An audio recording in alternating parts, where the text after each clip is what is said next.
Hey, it's Coach Taylor here from SmarterTeamTraining.com. I'm honored and excited to have a master strength and conditioning coach on the phone with me here. Coach Scott Bennett has done a lot of cool things in the field. Again, I sent out an email to a bunch of master strength and conditioning coaches. I got a couple people who came back and said they weren't interested in helping, but I got a gigantic response about let's do this. And Coach Bennett actually said, let's do it early on Christmas Eve. It is literally 8 a.m.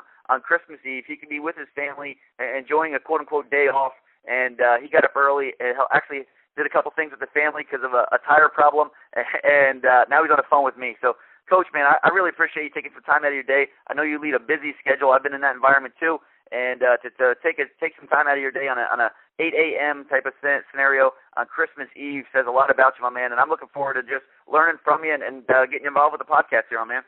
Well, thanks for having me. It's an absolute honor and a pleasure, and I want to wish everybody out there an absolute Merry Christmas. Coach, obviously I read your bio, and you and I have met a couple times, and I've watched what you've done as I've been in the college ranks and even beyond that as well.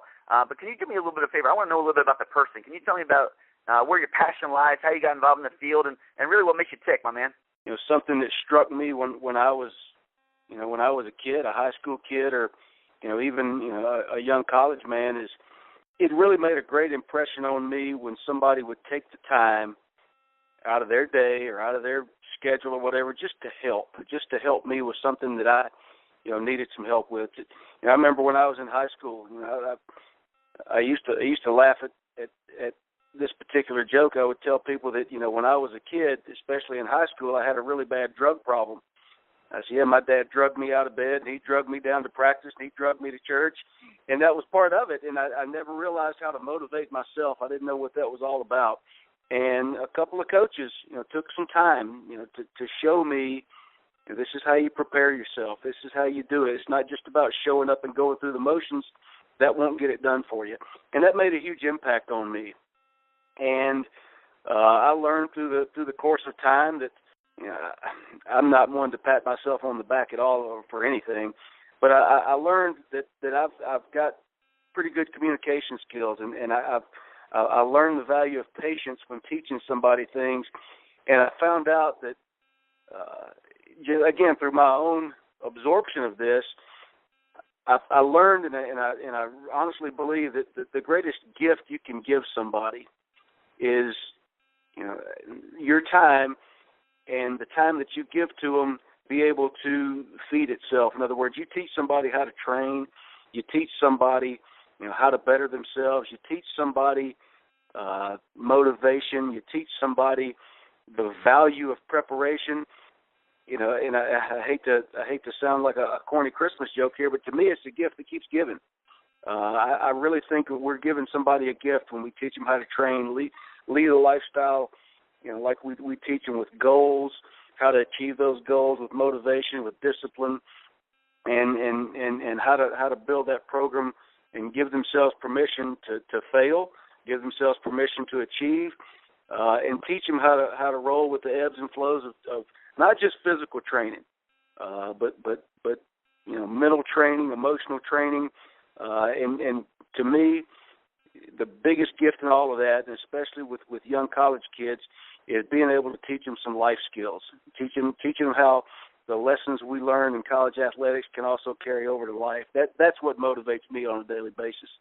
Coach, obviously somebody was going to ask similar questions. Every time I get a chance to go on a conversation with a coach at the college level or pro level or that type of thing, that generally questions are kind of standard as far as people's inquiry. And one of them that I'm commonly asked is, what did you do for some type of assessment or test with your athletes? And when your freshmen come in or even your upperclassmen come back, is there a structured approach to your evaluation process? I mean, what are some things that you do to really identify or find out about your demographic that you get a chance to work with each year? I've done it a bunch of different ways. I used to bring them in and test them in vertical jumps and conditioning tests, in functional movement screens, things of that nature. The biggest thing I've learned, and again, this is a coach's eye, being able to pick things up, is watching them go through what we kind of call our active warm-up, watching them do some type of, not necessarily a euphoric complex, even though that may be part of it, some type of movement battery that puts them in different positions, when they're moving, when they're active. I can assess very subjectively their level of fitness on that particular day, watching if their knees bow in, watching if their back, kind of humps over, just watching different little critical things that I think are important to put them through our style of workouts without having to put them through a test that may potentially put them in harm's way. So I've got a little battery of things that we can kind of go through to watch. It would be, and I'm not taking anything away from Greg Cook and his functional movement screen battery of tests, but it's something that I kind of like to see when I'm watching them go through very simple exercises, whether it be a kettlebell squat, a body weight squat, a stick squat, A skips, B skips, skips with a squat, different things that we do, just watching their movements, and I can kind of tell between that and just having a conversation. Hey, what have you done? Have you ever done snatches? Have you ever done, real barbell squats? Have you ever done, just asking them, just kind of quizzing them about what their background's like, then watching them go through, the lighter versions of those exercises, putting them into a circuit style of workout to assess their fitness levels. Watching all that kind of gives me an idea of what they've done. Then the next thing I like to do, and this is, to me, this is where you can tell if you're feeding your own program, is, I'll put them through that stuff. I'll coach them up on the finer points of technique. Then I'll put them in a group with some of our older players, and I'll let our players coach them a little bit. And that doesn't mean I put the coaching burden on their shoulders. That's not what I'm saying. I like to hear what our players tell those players, the new players, to hear what they've retained from the coaching I've given them. So I can. It's not just one or two things. It's kind of a system of things that I like to do to put them in that environment where I can assess them. Then I can go around and kind of make the adjustments as I need to during those entry-level transitional workouts. I know you've been doing this for a while, and so I want to ask a question about transitioning from the high school scenario to the college scenario. Are there different things that you see as far as potentially conditioning or strength or injury prevention techniques or whatever that really help an individual transition from that high school athletic environment and really help them transition into the college level more seamlessly? Your top tier of sports that demand the most physical activity that I've dealt with. Now, I haven't dealt with wrestling in a long time, but as far as men's soccer, men's basketball, I say men's soccer, basketball, as well as football, just the difference in the fitness levels, the difference in the intensity, and the difference of the expectation of tempo seems to be very overwhelming. Number one, you're talking about kids, boys and girls that are 17, 18 years old.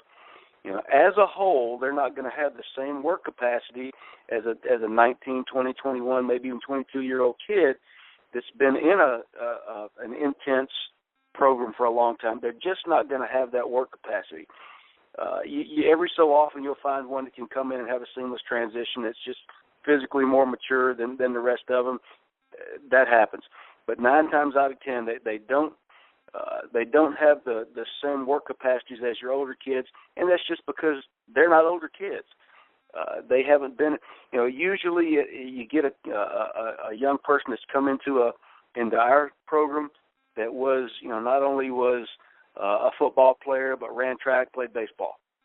So they never had a chance for a focused off season just for that one sport. Or you find on the flip side of that, you may find that this young lady only played softball, and that's all they've ever done. So some of their, I call them that they've been pigeonholed. That's all they've done. So they've missed out on the skills that basketball would have given them, or that doing another sport or another discipline would have given them. And I think they've missed out on some holistic training there. But the biggest thing I've found is they just can't take the workload that our older kids can, simply because they haven't gone through the paces yet. I know you work with football, but I don't want to just turn this conversation into only football. If someone comes to you with the concept of I want to bulk up, or a coach says their players need to bulk up, how do you really go about approaching that? Is there a different game plan as far as your strength and conditioning standpoint? Is there an educational approach? Do you ask people how to define bulking up? I mean, it really I mean, that seems like a common question that a lot of people ask, but I don't feel like we ever get a real true answer about how we actually approach that. Yeah, the first thing I ask them is why. Why do they need to bulk up? What are we missing? What's bringing this conversation to the table? Are we finding that somebody we went through this with our basketball team here at Radford this past off season? Are we getting pushed around in the paint? Why do we need to get bigger? What's bringing this conversation to the table? We may find that at the end of the conversation, and it was the case here with us. We're getting pushed around in the paint, but guess what? Those guys are freshmen. And what are your expectations of freshmen? If we're expecting them to come in and play like seniors, we're leading ourselves down a false path. I want to know why we want to have this transition in their body types. Second thing is always education. We went through this very same conversation, with my baseball coach here this past year. And his thing was, we got to get bigger. I want to get stronger. And basically, the conversation was, I want these guys to fill out their uniforms. And I was on board with it. And again, we had some young players. We ended up having a change on the staff where our baseball coach acquired a new pitching coach. And we changed the structure of our fall ball program because we needed to get this pitching transition in place. And that was very important. And we ended up during fall ball extending fall ball quite a bit, which was not in our original plan. We ended up having more scrimmages, which was not in the original plan. So when that happened, we ended up taking away some fall ball lifts, which was not in our original plan. And so after the fall ball was over, I talked to our head coach. I said, our original plan was this, and what we actually did is nowhere near the plan you would want to put some size on some kids. And he agreed, and he also said, but we had to get this system in place. And I told him, I said, Joe, I don't disagree with you at all. Every decision we made, I was totally on board with. But, just understand that's what we did, and it was nowhere near what our goals were. Luckily, our guys are old enough, for the most part, to go, right now we've got an 8-week period. We don't see them, which is frightening. Our guys traditionally will go home and do a great job of training on their own. But to get back to your original question, first thing I want to know is why. What are we seeing that we're not happy with? Second part's education. Understand we've got to cut our fitness level, not our fitness level, but our activity level down, increase caloric intake, and increase the volume of our workouts, which will take a toll on their bodies. I was told many years ago from Johnny Parker, he said, Scott, it's an unwise hunter that chases two rabbits. Meaning that if you're trying to get in great shape and you're trying to get super big, you're not going to achieve either one. You're going to have to put your focus on one or the other. Doesn't mean ignore one or the other. It means you've got to put your focus. If we want to get bigger, we've got to cut our aerobic expenditure down. So we come up with a plan for that, and then we educate the kid on this is how you need to fuel yourself. Here are the expectations on your volume of training. Here's how it's going to make you feel. Here's how you need to recover, and recovery is a big part of that. But it's not just a full bore, an all-out war on getting big. I want everybody to know the expectations of here's how we're going to go about it. Here's what you can expect from me. Here's what you need to bring to the table, and we move forward. But none of that happens without answering the question of why. How much emphasis do you place on learning about each player, their background, their motivation, even the team goals or the personal goals? So much it overwhelms me. I think without that we've lost the art of coaching. I'm more convinced than ever, and it probably goes up year after year, that kids will, these play, and I hate to call them kids, but as the older I get, the younger they get.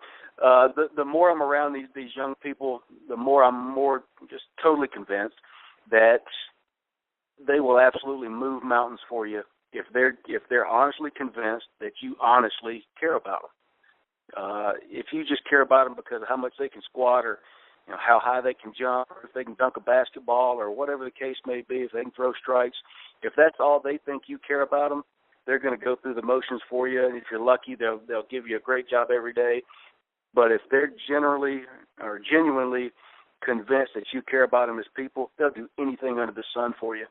And when you've got a great population of young people, if you've got 400 athletes in your athletic department, there's no way I can convince 400 kids in a semester or even in a year and a half, almost 2 years, that I genuinely care about them, because I can't get my hands on them enough to get that point across. I can tell them all I want to, but I've got to be able to show them more than anything. And those situations don't come around often enough for me, because I want to capture my audience in the first 5 minutes of any conversation I have with them, and that's just impossible. And that's why it overwhelms me. But if the kids really know you care about them, they'll do anything under the sun for you, because they know that somebody's taking a genuine interest in them. And again, that goes back to the gift thing. How does it make anybody feel when somebody takes a genuine interest in them and genuinely wants to help them? You're usually endeared to that person for a lifetime, and that's what I try to promote. Coach, if I came into your program there and had a chance to talk with some of your athletes or get a chance to look through your program design, are there exercises that you either avoid or encourage in your program, sport general kind of scenario, or even sport specifically? 20 years ago, had you asked me that question, I would have said it's all got to do with Olympic lifts. We're going to do back squats. We're going to push heavy weights around. And over time, I still stick to my guns on that, but I have changed the way I go about those exercises. With both of our stick and ball sports here, baseball and softball, we don't do a lot of barbell Olympic movements. I've been told, well, you're just too lazy to teach them. That's not necessarily the case. I'm pretty good at teaching them. What I have found is, just by my own philosophy, I like bars to be lighter with cleans. I like for the bar to be able to move fast. Unfortunately, sometimes that lends itself for our athletes to have a lazy, racking movement with their hands. And if that happens and I jack somebody's hand, wrist, or elbow up because they haven't come through on a lift altogether perfectly, it's not worth it. In my mind, it's not worth that risk when I can do another exercise, whether it just be a power pull, whether it be kettlebell lifts, dumbbell lifts, and take that wrist and hand stuff out of the equation and still get the same results. I still believe in the back squat big time. It's just a lot. We used to joke when I was working at Virginia Tech with Mike Gentry. The joke with a lot of truth to it was, all's well in life if your squat's going up, and I still believe that. But I also don't want to get somebody pinned under a heavy squat bar. Our training times are so minute now. It seems like we get weeks taken away year after year, and the recovery time from getting beat up under a super heavy squat bar is just not available anymore. So I always want them achieving reps and not getting pinned under something. But my biggest staple right now is still free weights, still pushing heavy iron at some point. But I've also learned that I think early in my career I painted myself in a lot of corners, sticking to those guns just a little too much. Now I've learned, okay, if we can't do a back squat, if we've got to do a bear squat or a front squat or a yoke bar squat, I finally have given myself permission to move away from my own mainstream. But still, we've got to push hard weights, we've got to move heavy weights, and we've got to move explosive bars or Olympic bars with some speed. Those things just won't change. I want to talk a little bit about professional development as far as it relates to the in-house scenario, not necessarily going out to conferences and speaking at clinics and that type of thing, but on a week-to-week basis. How do you really structure your staff development training? What are you doing to reach out on a regular basis to try to learn more about how we can enhance the experiences for the athletes, and how do you structure it throughout the course of a busy week? I'm really fortunate with my staff. They spend a lot of time doing some research, whether it be online, whether it be other materials. With the way our days are set up, we get a lot of activity in our room early. Then everybody goes to class, so it's kind of dead in the weight room after a while. They'll spend some time doing some research, just different things. The beauty of the synergy with my staff is, you've got my old head that's been at this for quite a while, and I've got two really young ones that have not seen the same things that I've seen. It doesn't mean they haven't seen them at a conference or read about them. I'm not saying that. I'm just saying they haven't had the opportunity to put it to work in what we used to call the lab. And I like that. So what will actually happen is I may put some things into my workout, and I'll just bring them up. I won't hold their head underwater. I won't have a presentation. I'll just say, we're going to do some. I got some hurdles we're going to do in our volleyball workout today, and I'll let them watch, and I'll let them see what happens over the course of time. And that's really our staff development is just doing things, seeing how they worked, learning what came out of it, and seeing if it actually addressed the needs of the team as we set out, for that training cycle. I've said for a long time, being a strength coach is a lot like being a farmer. It's not like taking an aspirin and curing a headache. It doesn't happen overnight. You got to plant the seed, you have to water it, fertilize it, cultivate it, and then reap the benefits. And that if that takes you 5 or 6 weeks, it takes you 5 or 6 weeks. You can't just, and then you find out at the end, okay, we were really good at this, we missed on this a little bit, next time let's do this. You've got to make those reassessments. But making those assessments, choosing your exercises and sticking with it and then seeing how it worked out, that's the best staff development you can have. We can sit around and talk shop, till the cows come home. And there's a place for that. But I think talking about it, making a decision, implementing it, and then seeing it to fruition is the greatest staff development anybody can have. A lot of times in the college environment, you even alluded to it a little bit, that the athletes don't have a lot of time to recover. And the concept of overtraining, are we providing too much stress to our athletes, comes up between coaches and athletic trainers and everybody in the continuum of the people who actually get a chance to work with athletes.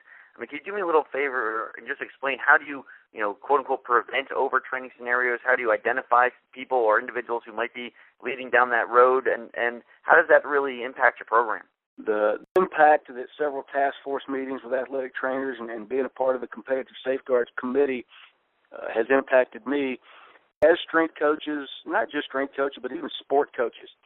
We've all become very competitive in the volume of our workouts as compared to other programs.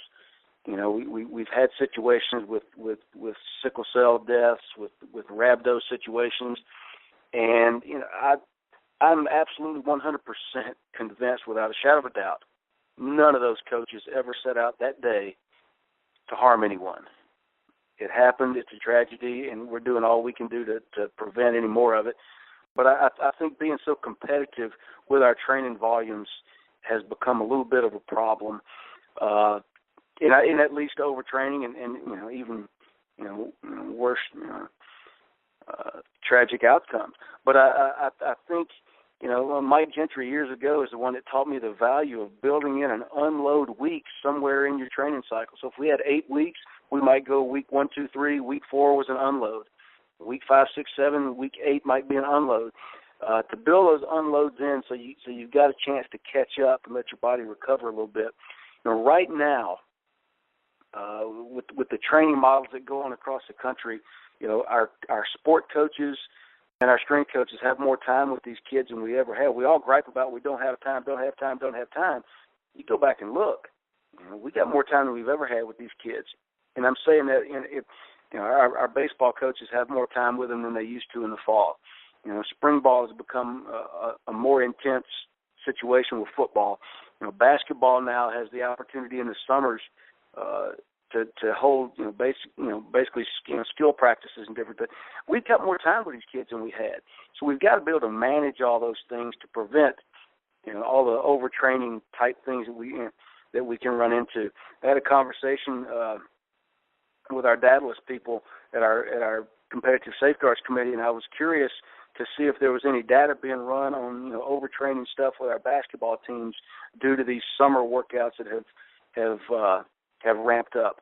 Just being on the floor so much more. But I think being aware of it is the biggest thing, and as a strength coach, giving yourself permission to back off some.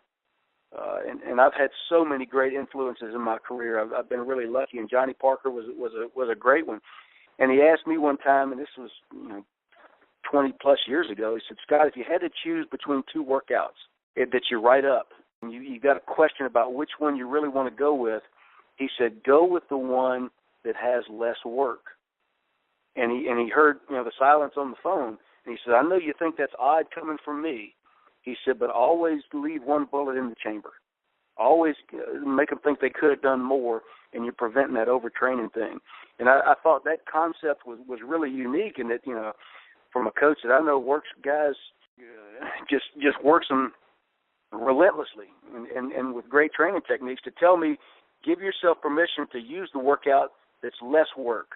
And what I have found over the years is when I've done that, the guys that could handle that training load will stop there, and they're satisfied. And I don't mean they think they're getting out of something, but the ones that can give you more, that feel like that wasn't enough, will do an extra set. Well, if they say, I got more, and you let them have more. But when you see somebody super laboring and got to grunt and groan and scream and get a nosebleed going to get the next rep, you've done too much. You've done too much. And if that's your training model, you're going to find yourself with some overuse problems and some problems down the road. Every once in a blue moon, that's going to happen. Hey, at test day, you got to rock and roll. When you have an intense moment in the weight room, you got to roll with it. But you can't make that your training model, because with the nutritional factors that face collegiate kids today, with the rest that they're trying to get, you just can't get into that red line zone too frequently and expect them to recover and not have some repercussions from it. Coach, man, I know you're making a big time impact on male and female athletes there that are graduating and moving on to professional careers, as far as professional athletes or into the workforce. I also know that you get a chance to talk with a lot of strength professionals, from the young interns growing up to GAs and even into young professionals. I mean, is there a big motivational message that you like to share with people when they get a chance to come listen and learn from you that you could share with us? To me, the biggest motivation, and it takes time to understand, is taking an interest in somebody else. Take an interest in somebody else's well-being, and I think that means a lot. I think the lessons that we teach them, I say, okay, I told you this was going to happen, and this is the outcome that we got. And sometimes I'm a smart aleck with them. I say, what were your expectations here? What were your expectations by getting 3 hours of sleep and coming in for a workout? What were you thinking? How did you think that was going to play out for you? And a lot of times, and I can get away with it a little bit more now that I'm a little older, a lot of it's just pure parenting. And I'm not knocking somebody else's parents, but that's kind of what it is. Teaching them those lessons, it's very easy, in my opinion, for a strength coach or a sport coach to come across as an ogre. You're going to do it because I said so, and then hold the kid's head underwater and make them do it. That's easy. I don't think it's very effective, but I think it's easy. The more effective way that's going to last longer, there's an old saying, the only discipline that lasts is self-discipline. When you can put them in a situation to either succeed or fail and use both as a teaching mechanism, you got it. Because they'll learn at that point, yep, that was my expectations. You told me this. I didn't listen. It didn't work out the way I wanted it to. I'm going to do it this way from here on out.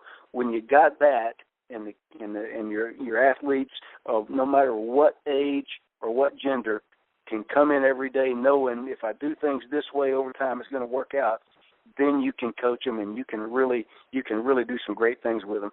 But if you're the kind of coach that just walks in, with a chair and a whip and a pistol like a lion tamer, and just want to crack the whip and boss people around, you may win 2% of them, but the rest of them are just going to do it because they're supposed to, and they're staying out of trouble.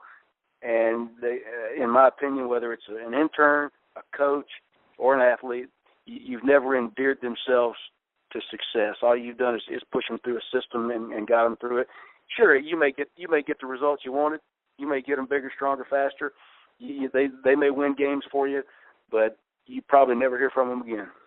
Well, Coach, man, I really appreciate you taking some time out of your day again, getting up early on a Christmas Eve here. I can't say thank you enough. I took a bunch of notes. I hope you heard my keyboard clicking away as we're doing this. So I'm more than likely going to be firing a couple different things at you through the email, and hopefully we can stay connected through the phone. And again, I just thank you very much for taking time in your day.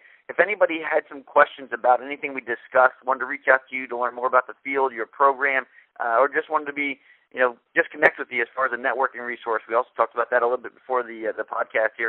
How could they go about reaching out to you, my man? Probably the easiest way is just to shoot me an email. My email at Radford is sbennett6@radford.edu, and that's the best way to do it. Well, Coach, man, I know you got a busy day ahead of you, and hopefully you enjoy the holiday. time to appreciate the family, my man. Again, thank you very much for taking some time of your day. It's a pleasure to have you on. It's an honor to be able to get a chance to talk to you, Big Dog, and I look forward to just keeping in touch, my man. Happy holidays, and I look forward to doing more things together in the future, Big Dog. Well, I look forward to it, and I assure you opportunities like this are absolutely my pleasure. Have a great one, Coach. Thank you, Robert. You too.